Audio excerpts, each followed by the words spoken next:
Hi everyone, here are your notes for section 5.1, which is where we're getting into fundamental identities. So let's quickly go through some of the basic ones that you probably already know about. We have our basic reciprocal identities, which we already kind of know our basic reciprocal identities, right? Cosecant theta is the reciprocal of your sine, so 1 over sine of theta. Your secant is the reciprocal of cosine, so 1 over cosine of theta. And cotangent is your reciprocal of tangent, so 1 over tangent of theta. And then reverse, your sine theta would be equal to 1 over the cosecant of theta. Cosine would be 1 over the secant of theta. And tangent would be the same as 1 over the cotangent of theta. So you've seen your reciprocal identities before, so here we're just bringing them fresh back into our brains. So a quotient identity is another way that we can write your tangent and your cotangent trig functions. So remember that tangent is the same as y over x, and if we think about the ordered pairs on the unit circle, your y is the same as your sine, and your x is the same as your cosine. So your tangent of theta is equal to your sine of theta all over cosine of theta. And since cotangents are the reciprocal, it's x over y. That would be the same as the cosine of theta over the sine of theta. Now, it would be ideal for you to memorize these. In a normal world, you wouldn't have them memorized. So the more you can have these memorized, the easier doing your trig identity verifications is going to be. So today in our classwork we talked about your Pythagorean theorem identities. So remember, those are your sine squared theta, right, plus cosine squared theta is equal to 1. Right, so your y squared plus x squared is equal to your radius squared. The unit circle, your radius is 1. And then you can then transform those to 1 plus cotangent squared theta, which is equal to cosecant squared theta. And then the third one is tangent squared theta plus 1 is equal to secant squared theta. Okay, so where do these come from? So if you know the basic identity, it's easy to derive the other one. So remember, in our unit circle, if I put in my reference triangle right here, we have theta right here. My radius is 1. We've got cosine theta, and then over here we have sine of theta. Our formula for a circle is x squared plus y squared equals radius squared, right? So if we start with the original one, our sine squared theta plus cosine squared theta is equal to 1. And if you memorize this one, you should be able to derive all the other two. Okay, so where does that come from? So if I were to derive to the second one we have listed, and I divide everything, oops, I guess I'll do this in line 2.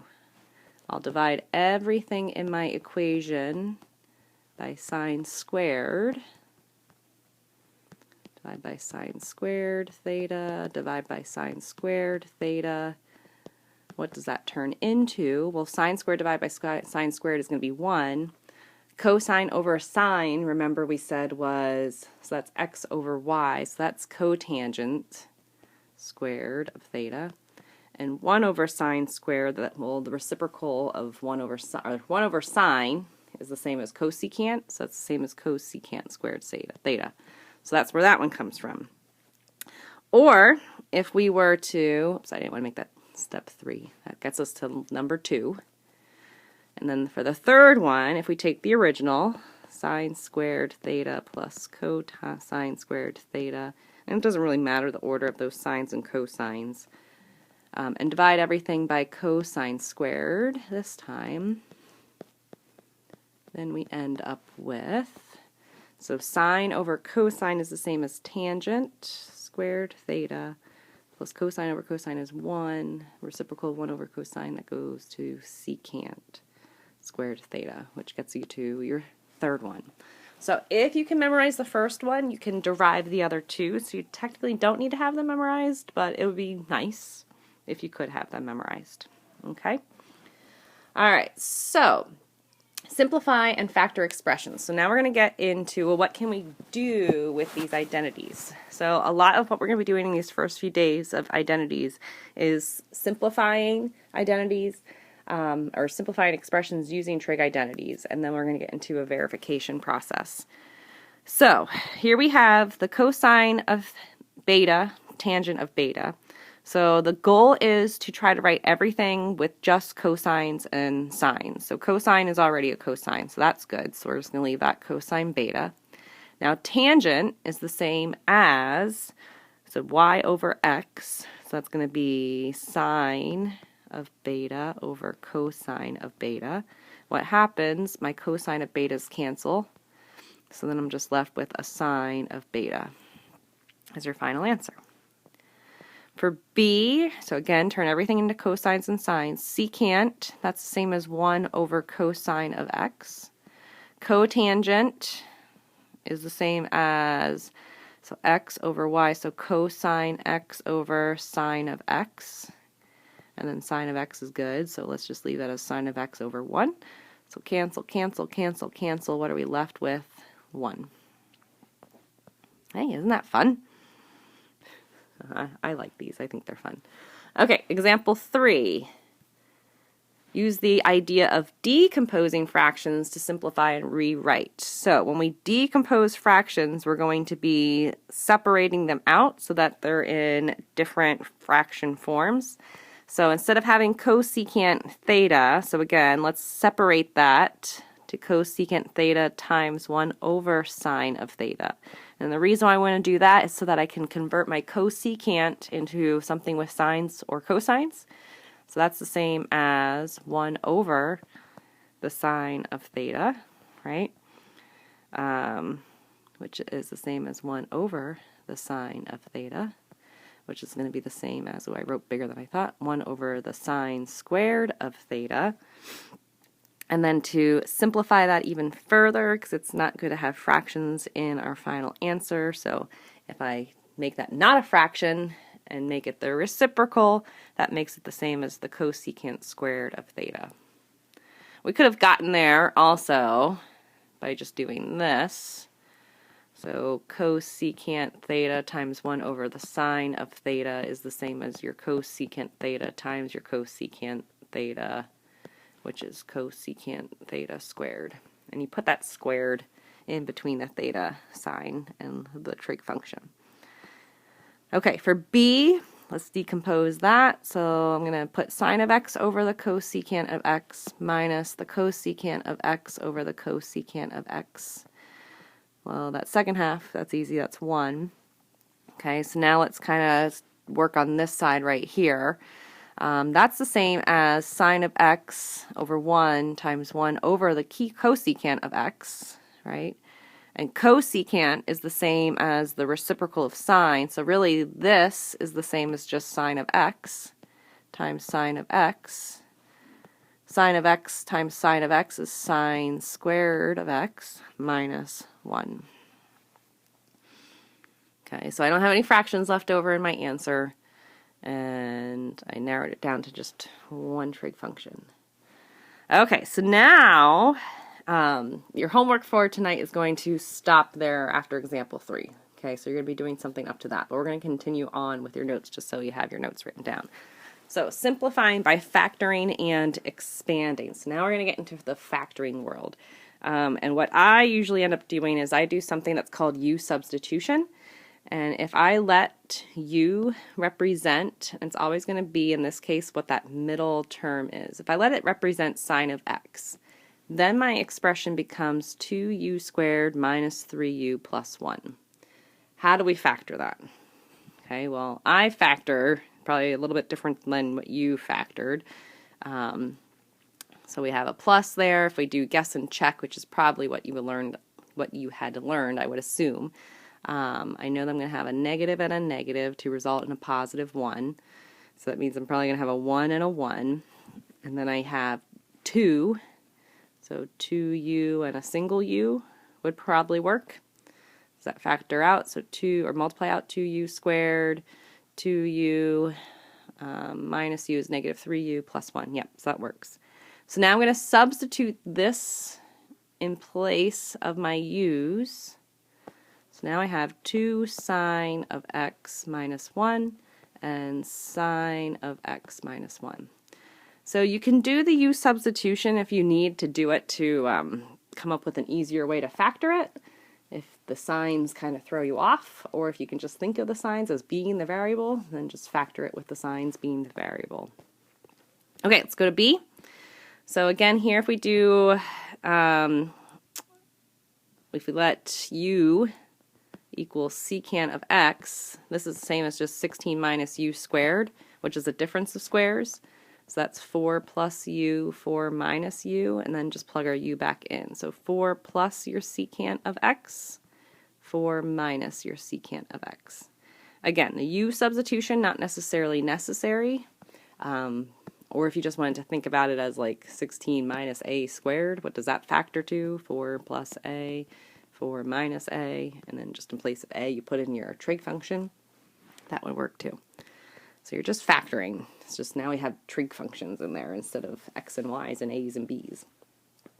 Okay, so for this C, I see a cosecant of alpha minus cosecant alpha cosine squared alpha. So I notice that I have a cosecant of alpha in both of those terms. So whenever you factor anything, you should always try to think about taking out a GCF if you can. So in this case, my GCF happens to be the cosecant of alpha. So when I factor that out, I'm left with 1 minus cosine squared alpha. So now, what do we have here? A difference of squares. That's 1 plus cosine alpha times 1 minus cosine alpha. Bring down my cosecant in front. And that is in its factored form. Can't take it any further than that. And then for D, we have a cosecant beta minus cotangent beta minus 3. Okay, so now we've got to think about what's going to happen here. So here I have a cotangent, here I have a cosecant beta. So now I'm going to think about, or cosecant squared beta. These are not the same. I need to try to convert them so that they are the same. Well, think back to our trig identities, right? What did we say the one with the cotangent was? So as my side note, we said it was 1 plus cotangent squared theta equals cosecant squared theta. So cosecant squared theta is the same as cotangent. So this is the same as cotangent squared beta, not theta, beta, we're in beta world right now, plus 1, right? Minus cotangent beta minus 3.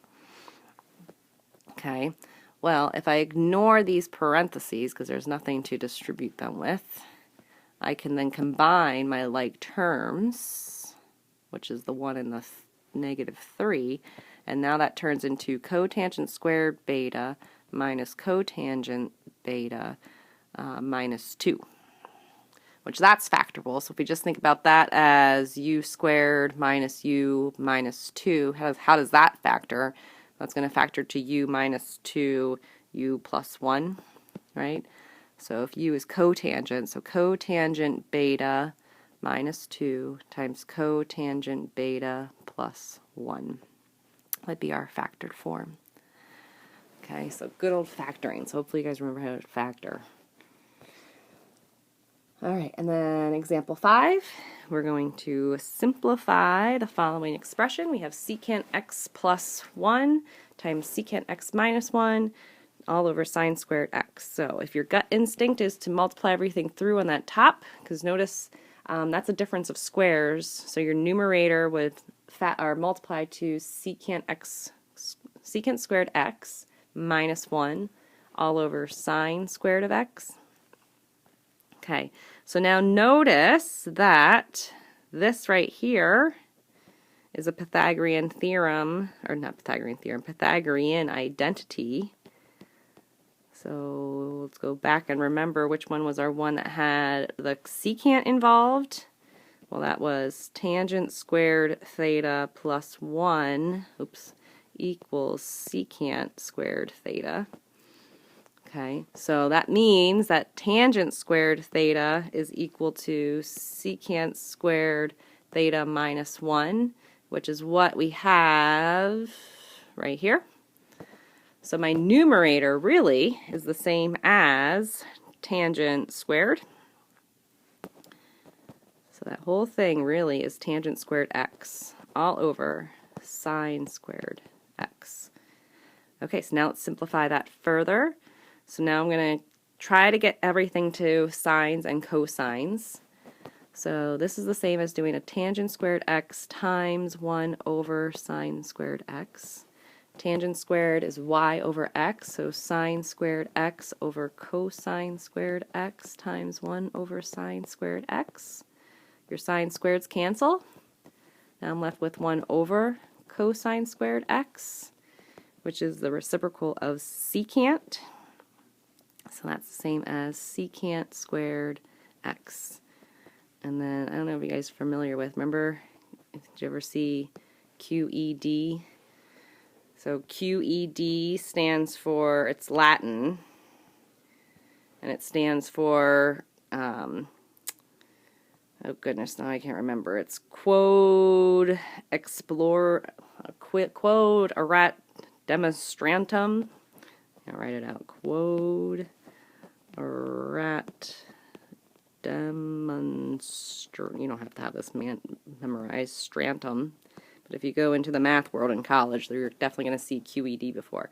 So pretty much we use it in the math world just to like put a big exclamation point at the end of our work to show that we are done. So it's a fancy way to show off that you just logically proved something.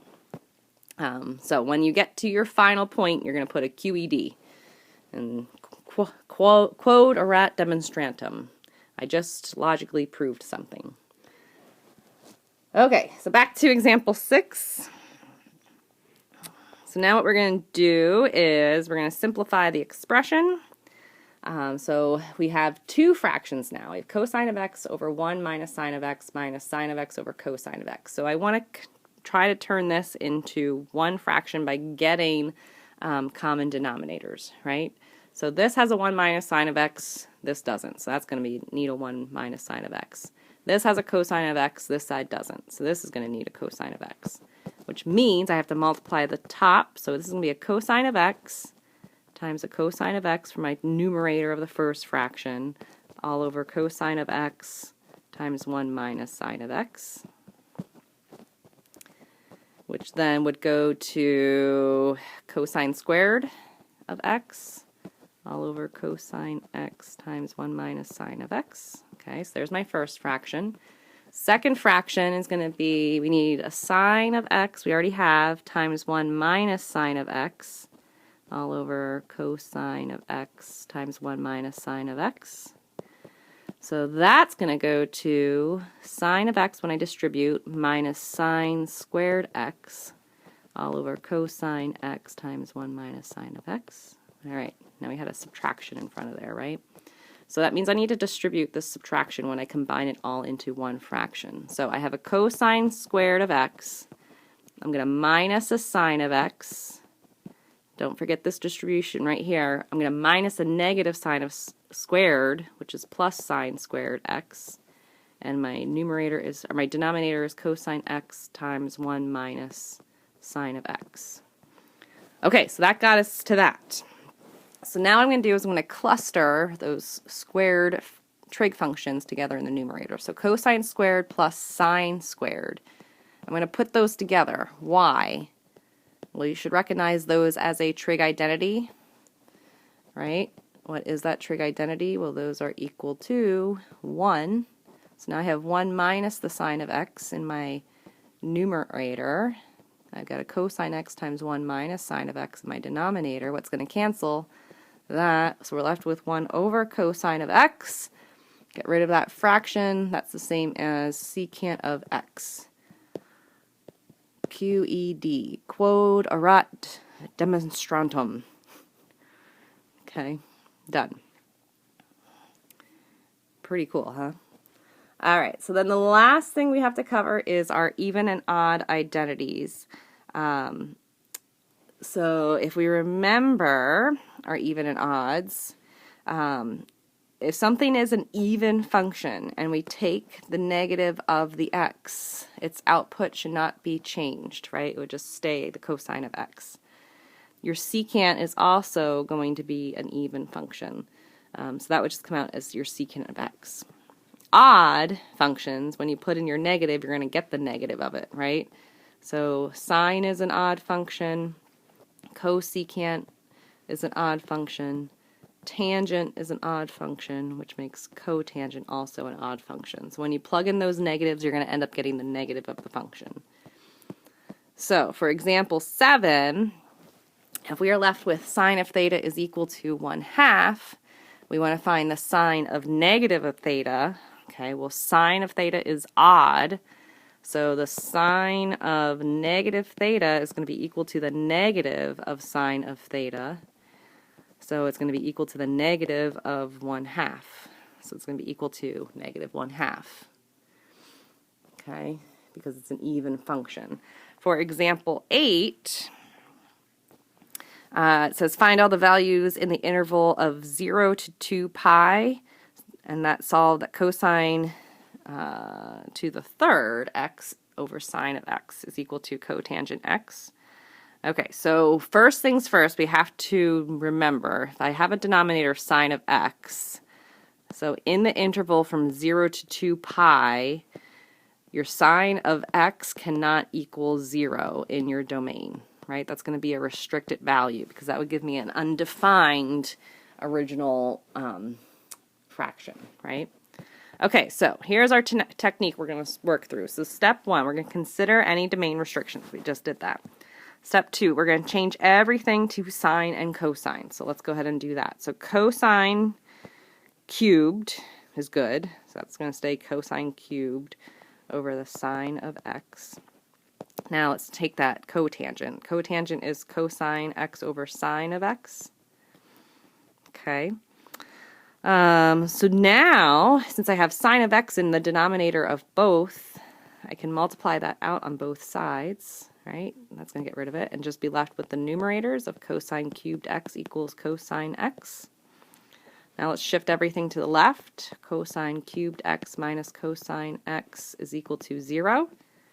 Factor out a cosine x, which leaves us with cosine squared x minus 1. That looks intriguing. What's this equal to? Well, remember, sidebar, sine squared theta plus cosine squared theta is equal to 1. So if I had cosine squared theta minus 1, what would that be equal to? Well, that would be equal to negative sine squared theta. So now I have cosine x times negative sine squared x is equal to 0. So now using our zero product property, I have that, it's in factored form, right? I have two things being multiplied together. So either the cosine of x needs to equal 0. Well, when does my cosine of x equal 0? Well, it's going to, cosine of x is your x, so my x is 0 on the y-axis, so at half a pi and at 3/2 a pi. And then when does negative sine squared x equal 0? Well, that's going to be the same as sine squared x equals 0 if I divide out that negative. Square root both sides to get rid of that squared gets us sine x is equal to 0. And remember, we said that sine of x cannot equal 0. Okay, so when does the sine of x equal 0? Well, that's our y, so that's going to be on the x-axis. So x cannot equal 0 or pi because that's when our sine would be 0, right? Okay, so if it can't equal 0 or pi, then it's going to have to equal half a pi and 3/2 a pi's. Okay, it can't be this, can't be this, because we restrict it. restricted domain values. Okay, from the original restrictions up at the top. All right, last page. So now we talked about co-functions today. So co-functions, again, are complements of some trig function, namely angles that are complements add to 90 degrees and have the same trig ratios. So your co-function for your sine is the cosine, and then your co-function for the cosine would be your sine, right? So if I shifted the sine by pi over 2, I would get the cosine. If I shifted cosine by pi over 2, I would get sine, right? Secant's co-function is cosecant, right? Secant and cosecant. And then cosecant and secant are co-functions together. Tangent and cotangent are co-functions together, and cotangent and tangent are co-functions together. So if you were to shift either of those functions by half a pi, you would end up with the other co-function, right? So for example 9, so for our last example, we have if sine of theta is equal to -1/2, find cosine of half a pi minus theta. Okay, so cosine of half a pi minus theta is equal to the sine of theta, right? Because they're co-functions together. And what did we just say that the sine of theta was equal to? -1/2. So the cosine of half a pi minus theta is going to be equal to -1/2. Don't make it any more harder than it is. For B, it gets a little bit trickier. Here we have to find the sine of theta minus half a pi. Well, we know that the sine of half a pi minus theta is equal to cosine of theta, right? So the sine of half a pi minus theta would be equal to 0.38, but that's not what we want, right? We want this. So let's do a little sidebar down here. So let's think about this. If we have u is equal to theta minus pi over 2, then wouldn't it be true that negative u would be equal to negative theta plus half a pi, which is the same as half a pi minus theta, right? So we know that sine of negative u is going to be equal to negative sine of u. So by our even odd rules, then we know that the sine of theta minus half a pi is going to be equal to negative 0.38, right?